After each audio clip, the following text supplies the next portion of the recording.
Now it's my pleasure to introduce to you CALH President, Bill Huntsinger, who will talk about why we're here and why we won.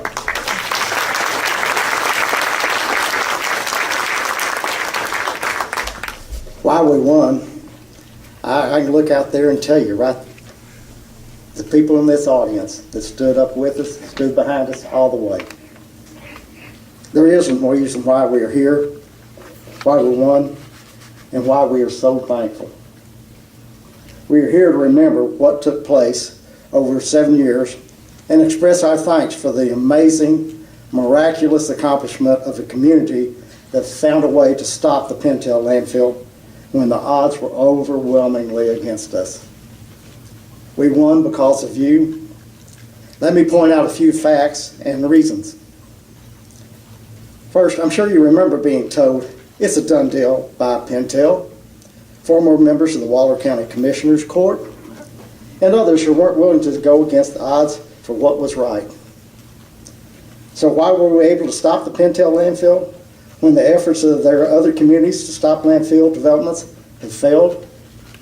It's pretty simple, and it's an easy to imagine start. We were angry and upset when we found out that our elected officials had been working with what is now Green Group Holdings to site the Pintail landfill in a location that we all knew was unsuitable for many reasons. That was the initial motivation. We had no idea how to stop a landfill, but then again, we were very motivated, and we found a way.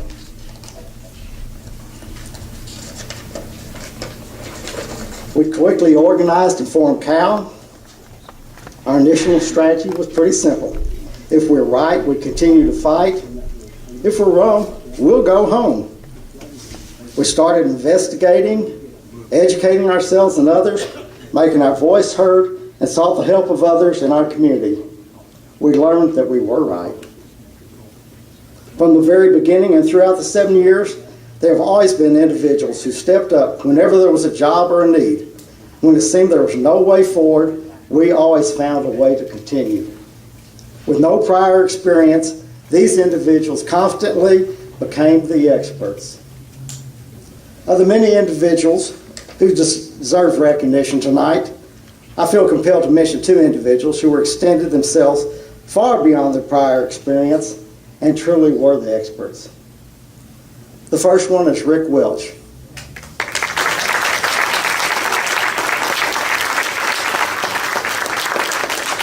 You deserve every bit of the applause, Rick. Rick researched the legal documents, health and safety codes, landfill applications, policies, legal documents, and all sorts of information sources. We learned that he has the amazing ability to read difficult material, comprehend the new information, analyze it, put the parts and pieces together, and arrive at the proper conclusions. He challenged us and our attorneys. Without Rick, we may not have won even on this. He just really made us step out further than we thought we could step. He is a friend for life. He has even been suggested by our attorneys that other communities facing a landfill would receive the greatest benefit from hiring Rick. Attorneys or consultants only as needed. That's quite a compliment. Thank you so much, Rick.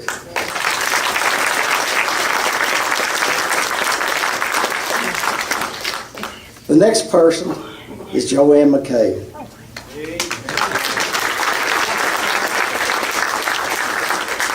With no prior media experience, Joanne became our media communications expert.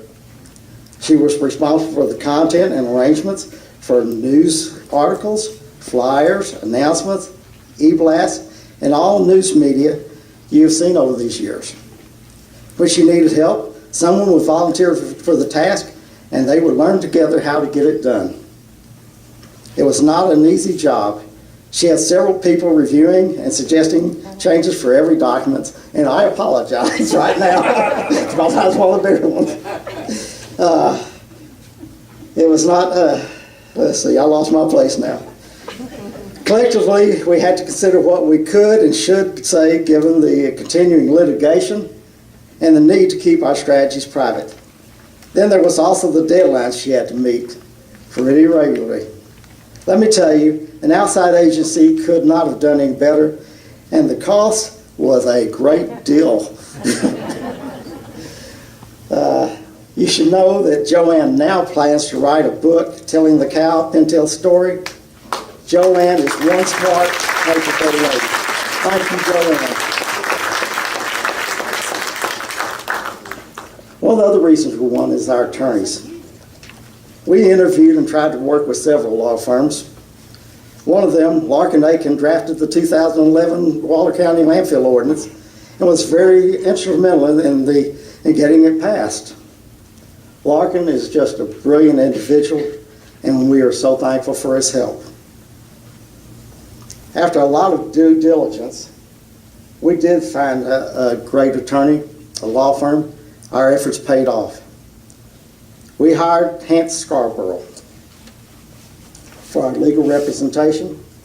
Mike Woodward, Blair Pena, Wes McGuffey, their staff and their consultants had the experience, tenacity, and the passion for our cause.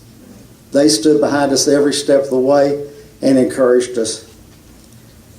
Blair Pena, if you've ever heard her in the courtroom, she is the litigator extraordinary. We could not have been more fortunate. We thank them very much. We actually could not have had better legal representation in their case.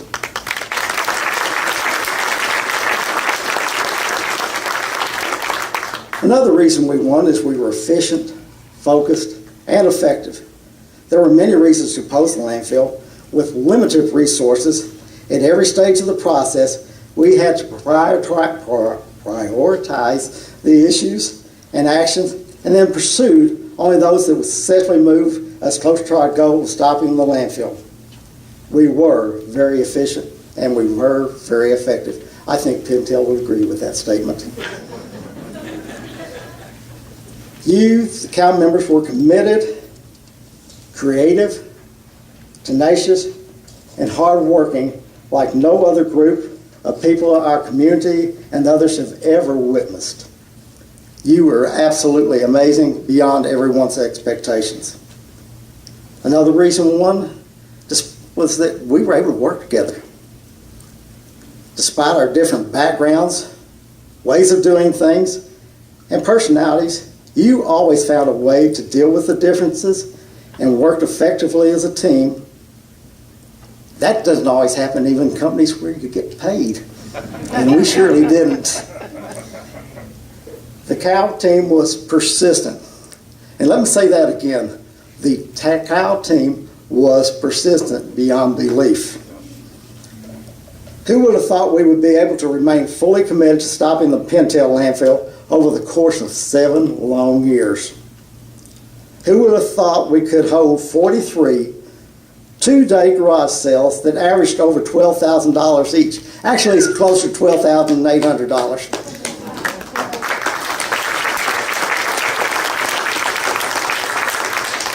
You can't imagine how much work was involved in each garage sale.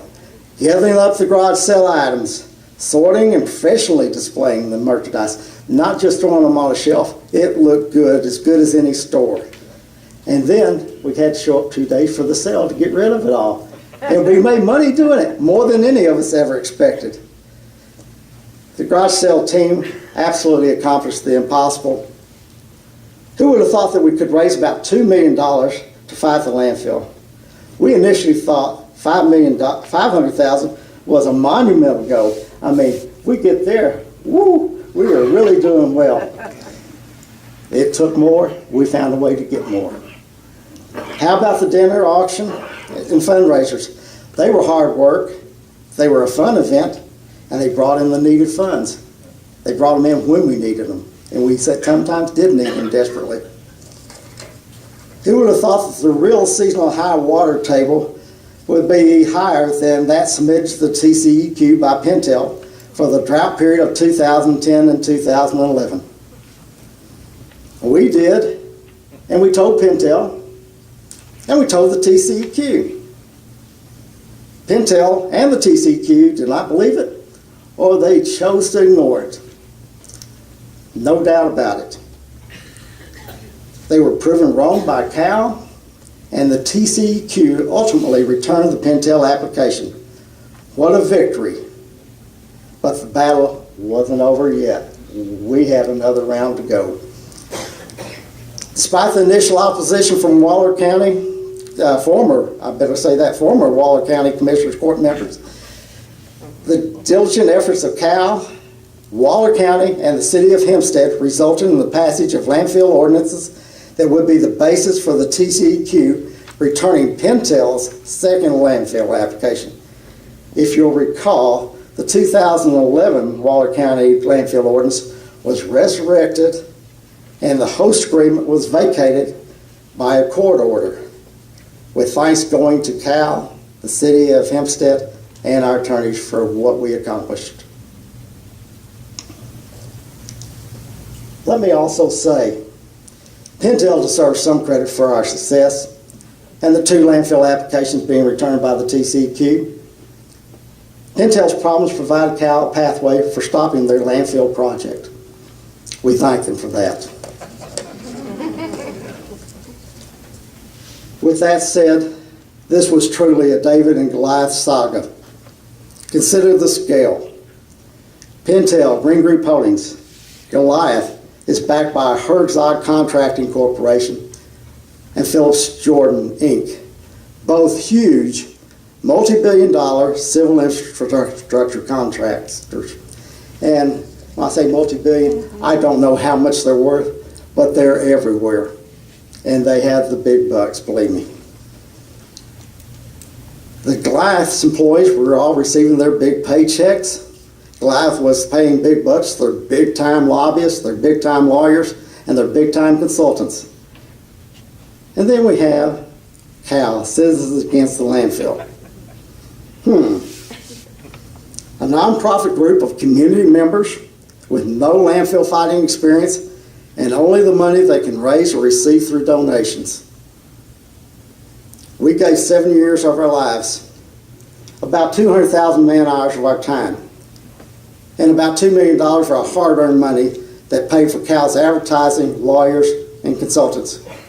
We sacrificed, we stayed the course with our commitment to stop the Pintail Landfill. We came together as a community and accomplished what was thought to be impossible. The odds were against us, and yet we won. We won. We won because of you, each and every one of you, everyone that supported us throughout these 7 years. We are thankful. We can be proud of our community and what we accomplished. We give thanks for the new friends we have made through the CALH. There are many, and those relations will probably last a long time. It seems appropriate to mention some of our friends we remember fondly and have lost during the landfill fight. There are 3 of them that I remember: Kay Woodley, Fran Brown-Kowski, and Judge June Jackson. I can remember June Jackson publicly standing up for us to express both her personal, ethical, and legal opinions. She knew we was right. She stood for us, and we were so thankful for that. Thank you for your confidence that has been instilled throughout the process that CALH members and others can accomplish whatever we are committed to, and we can. We know that. We can accomplish a goal if we set out and are determined, have that determination. And we hope that other communities can see it and that we can take this to another level in our community when there are needs. Thank you for protecting our sole source groundwater from the Pintail landfill's contamination. Thank you for preserving the quality of life that we now enjoy. Thank each of you for all that you have done. Thank you so much. It's my privilege to first introduce our Senator Lois Kolkhorst.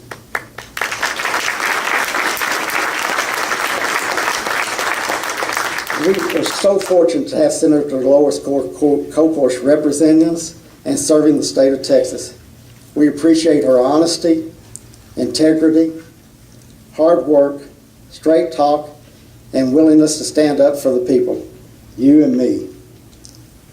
You've probably seen our video with Lois Kolkhorst speaking, and there was no doubt she was not intimidated in the least by either the TCQ or Green Group police. She stood with us. Thank you, Lois Kolkhorst, Senator Lois Kolkhorst.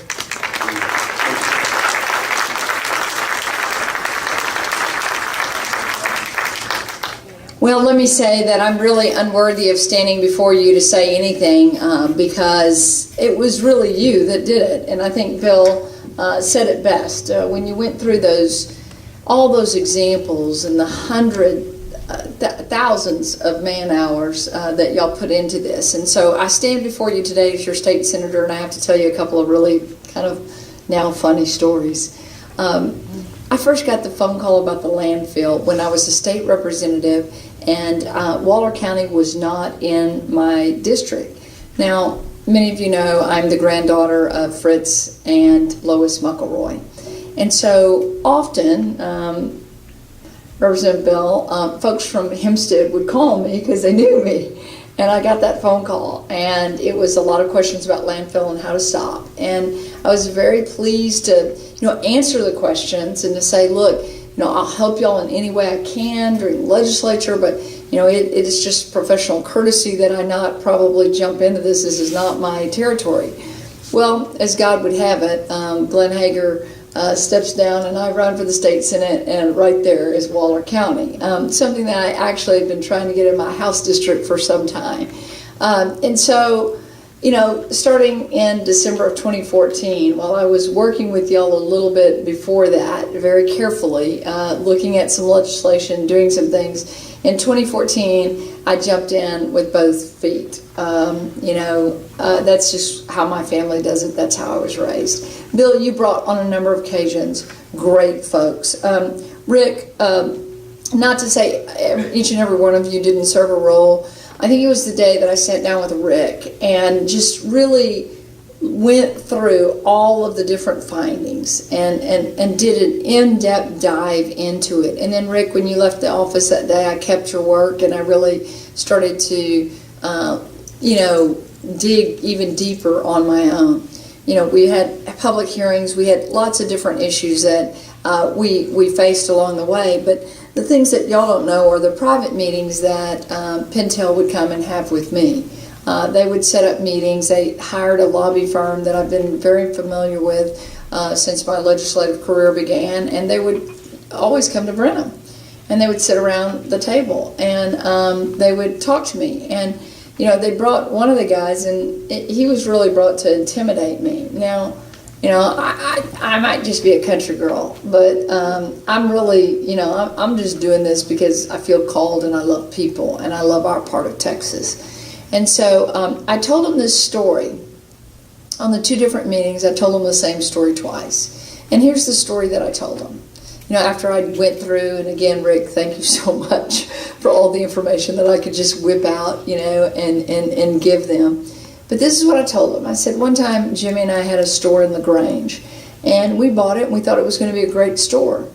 And it just wasn't working out. And our note payment was $10,000 a month, but we were losing about $25,000 a month on this convenience store. And, Jimmy and I are just small business owners scrapping and fighting every day, right? And I told him, I'll never forget where I was on the highway when Jimmy called me and said, we're going to shutter LaGrange. We're going to shutter the Rattlers in LaGrange. And I said, you can't do that. I mean, how are we going to make our note payment? And he goes, Lois, I would rather lose $10,000 a month than $25,000 a month. Hence, we shuttered that store. And so one of the principals in Pintail or Green Group or whatever you want to call them sat there, and he looked at me and he goes, and? I said, the moral of the story is occasionally you need to shutter a store, and I would say occasionally you need to shutter a site, and this is the one you need to shutter. And I consistently told him that story.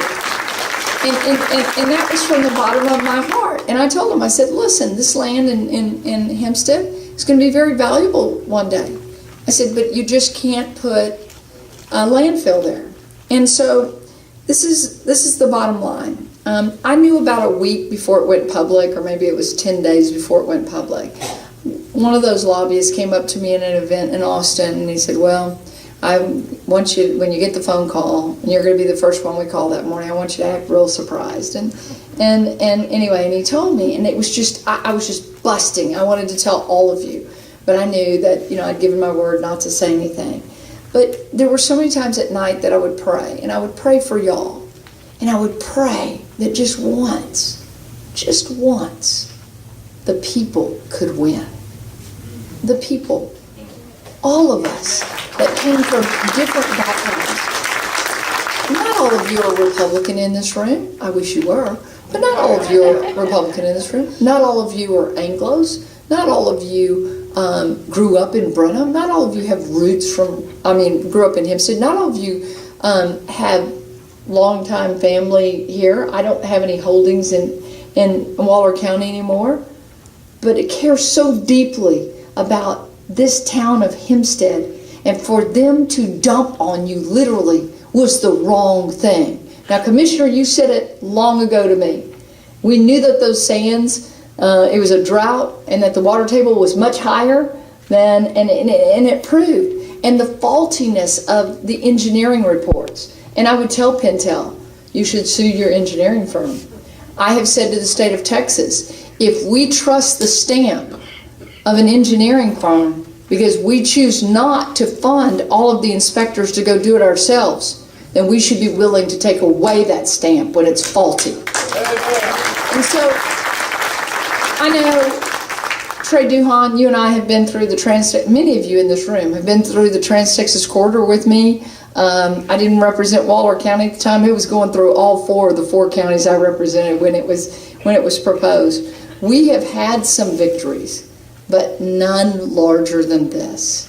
So I just want to say, absolutely, from the inner part of my soul, thank you. Thank you for proving that the process there, that people can win sometimes.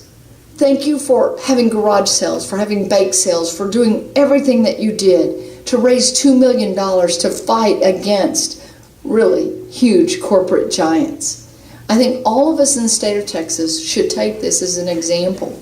The rules are stacked against you. I filed a bill last session. I know Representative Bell did. We just went over with my staff yesterday the bills that I'm going to be looking to file. Senator Zaffarini in South Texas is kind of on the same mission that I am, that the playing field's level. That doesn't mean we're never going to have a landfill again. It just means that landfills should go in places that that have better science, that it doesn't do damage to our precious earth, to our precious land here in Texas. So with that, I didn't realize it had been 7 years. My, how time flies when you're having fun, right? And $2 million, 200,000 man hours. Wow, y'all did it. So tonight I say congratulations to each and every one of you. And I'd like for y'all to kind of be a part of my volunteer staff so we can keep doing good things for Texas. Rick, you can be on my team anytime, right? And so can so many of the others. I know, Joanne, you and I didn't meet very often because I was kind of doing the more science thing and the legislative thing, but your PR campaign was fabulous. So congratulations to each and every one of you. It is a great honor to represent you in the Texas Senate. You're fighters and you're winners. Amen.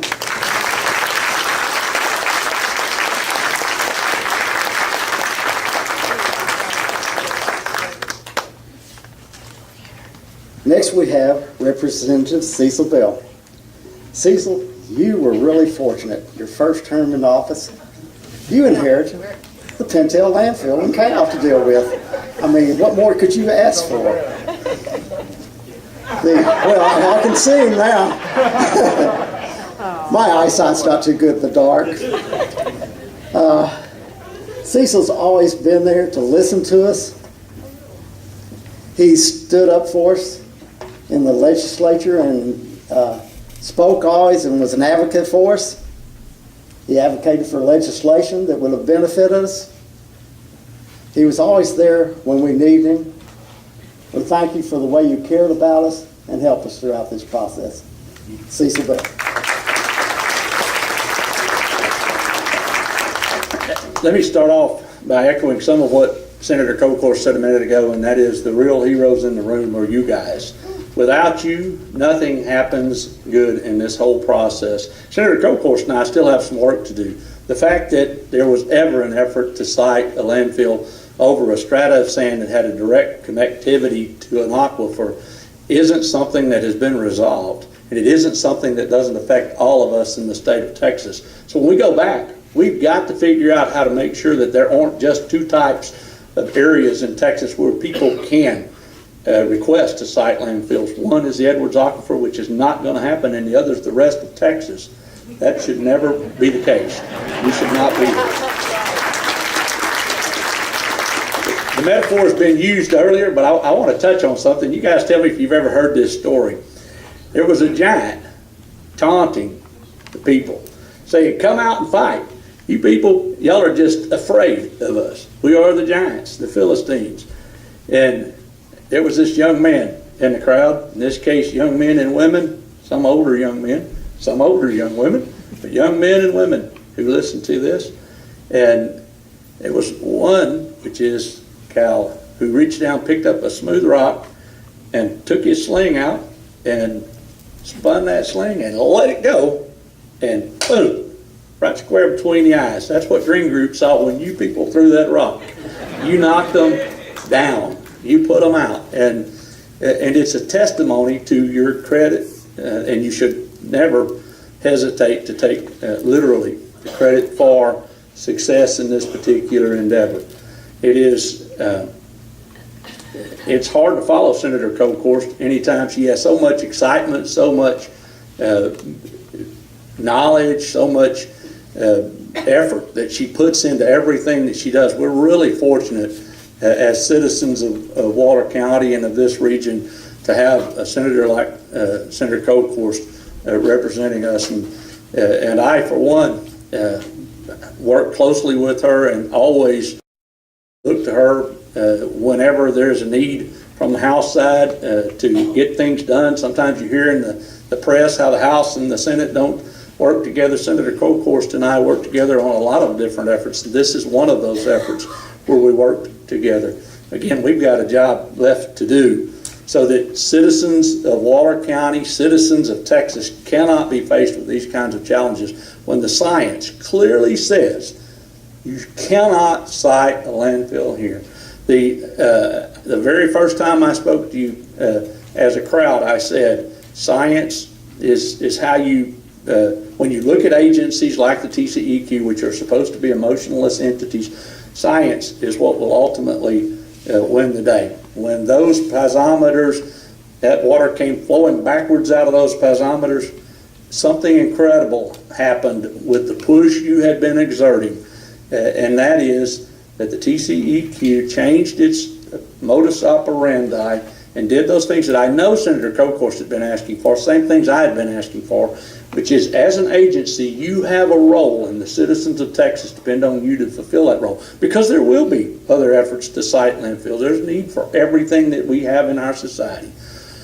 But for you to hold that right, you've got to act and conduct yourself with integrity. And when the director called, I'm sure Senator Kolkhorst first, because if I was him, I would call her first. When he called to say that the agency had sent back the first application, when he called to say that they were going to reject the next application, it was a testimony to you.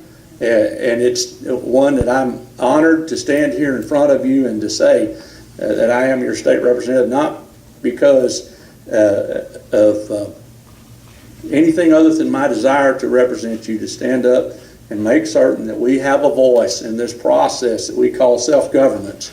It's an incredible process. It's not well understood, I don't think, sometimes by people, that we elect one person out of a crowd to go and be the state representative. We elect one person to go and be the senator. We elect one person to fill a lot of different roles.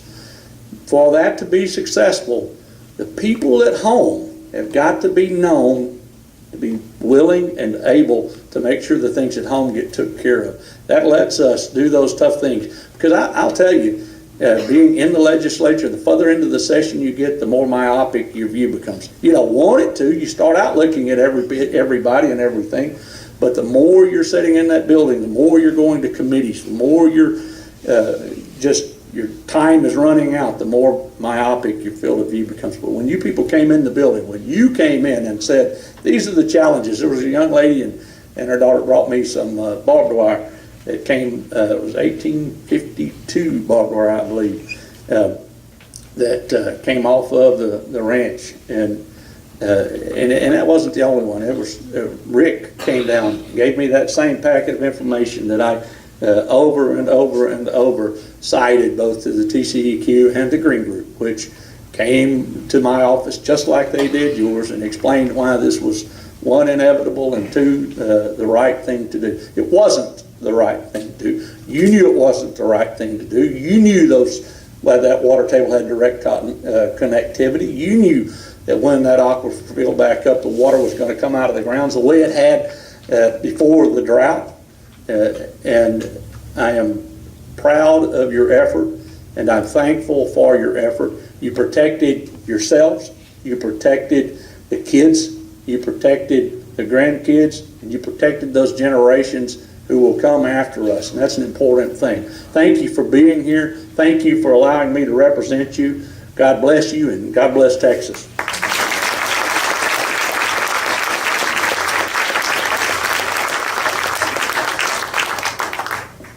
Senator Kolkhorst, Representative Bell, I think there's some of us here that don't intend to just stick our heads down in the sand just because we won. We know that there are problems. We recognize what some of them are. I think a lot of us would like to see positive changes for the state of Texas and those others are in our communities that might be affected. So thank you again for both of you for your efforts. Next, I have the pleasure of introducing Judge Trey Duhon.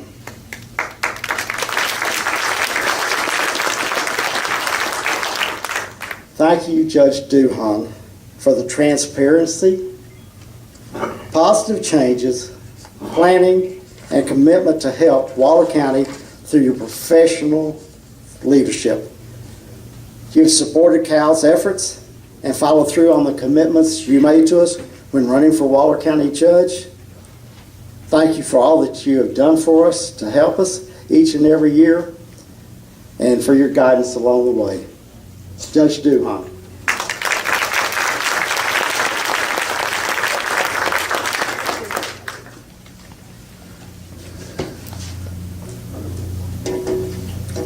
You know, I was thinking about this on my way here tonight, and I realized had it not been for the landfill, I wouldn't be serving as your county judge today. Right.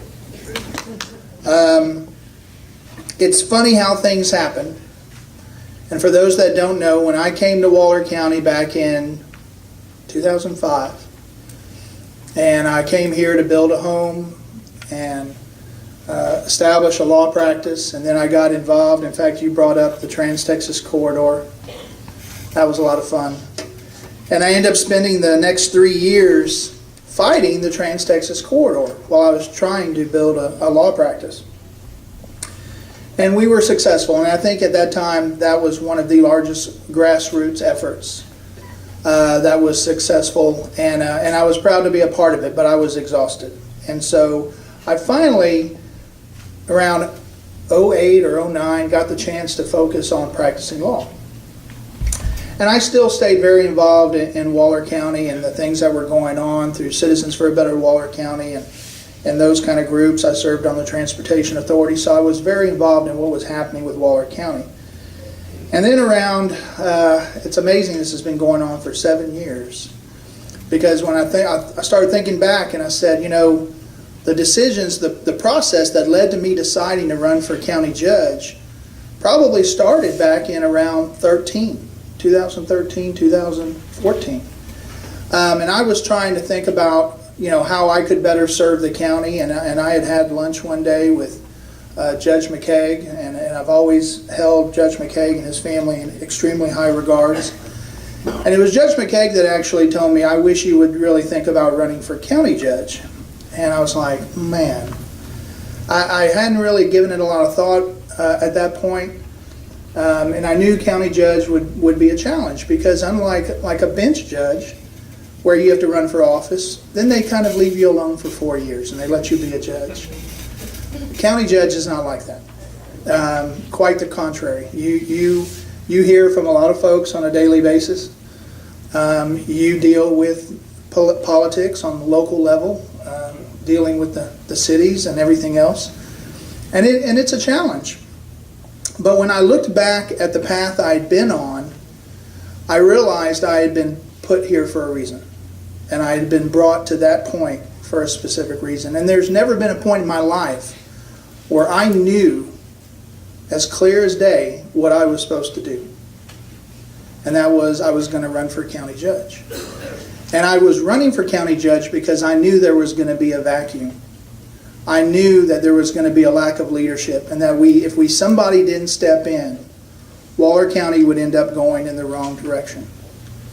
And so for that reason, and that was all when the landfill stuff and everything was starting to come out, and that was everything having to do with me deciding to run for county judge. And I believe that everything happens for a reason. And if you don't think for a second that God's hand has been in all of this, you're crazy. There are too many things that have happened. Senator Kolkhorst becoming our senator. Representative Bell becoming our representative. Me being put in that position. And then having the opportunity, once I became judge, to get the county on the right side of this fight. Not because of any other reason, because it was the right thing to do. And when I had that opportunity, and trust me, and even then it was challenging, because we had people who told us that you couldn't win, you're wasting your time, you're wasting taxpayer dollars, you should not settle that lawsuit. And that was very challenging. It was, and I remember those first few months in office, we faced some huge challenges. It was a split vote in Commissioner's Court. But we were successful, and we got the county on the right side of this fight. And when that water came flowing out of the ground, I knew that everything that we had done was for that moment. And there's so many of you here that have played a part, a role. Everyone has had a role. The leadership of CALH, unbelievable. Oh, by the way, we have some other things in the county like high-speed rail. So if I could borrow any of y'all, by the way. And if somebody had told me before I became judge the challenges I would face, honestly, I don't know if I would have taken the job. Because, in the last 4 years, with 4 FEMA floods, with the challenges with our jail, with this fight, with high-speed rail, Waller County is in one of those positions where I think I've just come to peace with the fact we're always going to have some challenges. But we also have the best people in the state of Texas to meet those challenges. And we respond time and time again. That's why I don't understand why Waller County is constantly underestimated when it comes to these kind of fights. We have risen to the occasion again and again. So I think that everything happens for a reason. I think all of you have had a role. Bill and Mike, Rick, oh my gosh, Joanne, Bob. I will never forget you being at the street waving at every single person that drove by during a garage sale. Every single time. Is a garage sale going on today? Well, there's Bob. There's a garage sale. Okay. I mean, you knew. And it's such an inspiring story. I hope somebody does write a book. And for all of you that played a part, that played a role, that was so essential to this success. And I'm talking about from Senator Kolkhorst and Representative Bell in Austin. And you know what's funny? I just thought about this. Pintail never met with me. They never met with me once. They probably knew it probably wouldn't be a productive meeting, to say the least. But everybody played such an essential role, all the way down to the person that baked the brownies. That was part of the bake sale. To the people that worked at that garage sale. To the attorneys that fought the good fight. And I've been practicing 22 years. You had some awesome attorneys. Awesome attorneys that did a great job. And it is inspiring. I hope there is a book. And it is an honor and it was a privilege that y'all allowed me to be a part of that team. And it just brings me back to one of my favorite quotes. I've used it all the time. I know y'all know it by heart. By Margaret Mead, because it's true, and this is evidence of that. Never ever doubt that a small group of thoughtful and committed citizens can change the world. Indeed, it's the only thing that ever has. Thank y'all for letting me be a part of this. Congratulations.